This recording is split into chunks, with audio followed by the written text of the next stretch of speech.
All right, dude, I'm going to run you through the freaking gauntlet over here. Okay, this is how you can hire marketing help the right way so you can get more appointments and scale profitably. How do I know? Because I have ran multiple agencies that have charged all different kinds of retainers, profit shares. We've had customers paying us $2,000 a month up to $25,000 and $50,000 a month. Okay, I've scaled multiple businesses to 8 and 9 figures. So if you are watching this right now, you're going to understand if you need marketing help, what you should and what you shouldn't pay. I'm going to go through the three main levels of marketing help out there, and I'm going to get into a fourth level of marketing help that most people don't know about. So let's dive in. Okay, baby, let's go. So level one is really what it says over here. These are your freelancers. And, generally speaking, these guys, they have some experience in one specific area. So I'll give you an example, right? You have copy, okay?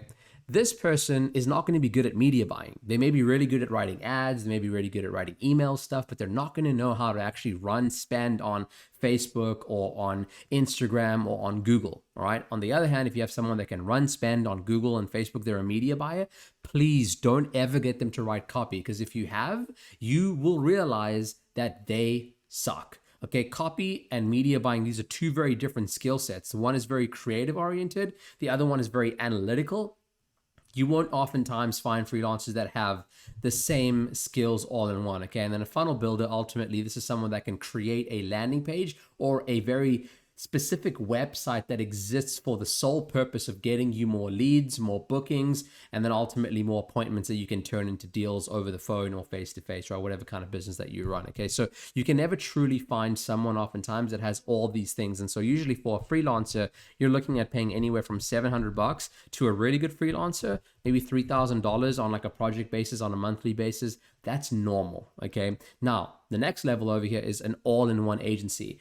Quick note over here, all right? Do not ever go for an all-in-one agency that is not niche specific, okay? This means that if you're like a roofer, a local business of some kind, do not go after working with a all-in-one agency that has not worked with at least multiple, if not dozens, of the people that are like you in the same kind of business, okay? Otherwise, they're probably gonna suck ass. Now, the other thing over here is that usually these people have all these skills in-house, but they're generalists. Okay, and because they're generalists, they usually aren't that good at any of the above. It's rare to find them. You can, but it's rare. Okay, these guys are generally going to charge anywhere from $3,000 to $5,000. I had a roofing agency where we scaled it up to having over 100 clients. We were charging on average $2,500 a month to about $5,000 a month. So this is the range that you can experience over here. Now, with that said, the next thing over here is you have expert agencies. Okay, so these are like the big guys out there. Like you have VaynerMedia, you have some of these other guys like freaking Bad Marketing. You have Social Chain with Stephen Bartlett, or you have adspend.com. These agencies work with a lot of info product owners, with a lot of other agencies, with a lot of like SaaS products, usually a lot of like info stuff, coaches stuff, and a lot of people want to work with them. Spoiler alert, two of the guys that have been ex-CMO and copy chief from one of the agencies I mentioned over here, won't mention specifics, they now work for me, and they've told me the inside details of how bad some of these guys can be. They're usually often in name, so I'd be cautious, but generally they are much better than the all-in-one, because they not only are all-in-one, they have like all-in-one specialty where they've worked on a lot of different niches. They're very good at what they do. And so generally the price tag that you're looking for over here on a monthly basis is usually going to be like 12 to about 25,000. Now, this is very good if you're maybe an established brand and you already have some sales flow coming in. You've got deep pockets because you're already doing, say, a few $1,000,000 a year. That's great. And even then, you just want to be very cautious on the kind of deal that you have with them, because usually there's some sort of a retainer in place, and then you'll have plus a percentage of cash collected, okay? And again, that can be fine if they really deliver on what they do, but you want to be careful, because usually it's a big brand and they usually have more bargaining chips, and they may end up charging you, a lot more than what their work is actually worth. Now, level 4 over here, which is where it gets really interesting, is, usually it's not as much up front. So you're paying less money up front, but then what you're doing in exchange is you're saying, okay, I'm the expert, all right, or I'm really good at operations, and all I need help with is the marketing, all right?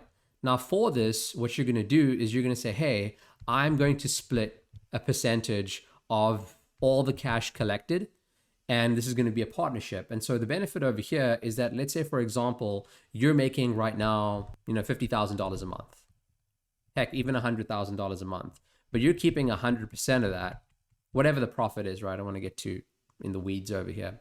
What's better to you? Keeping 100% of that, or for example, taking 50 or maybe even 25% of $500,000 a month?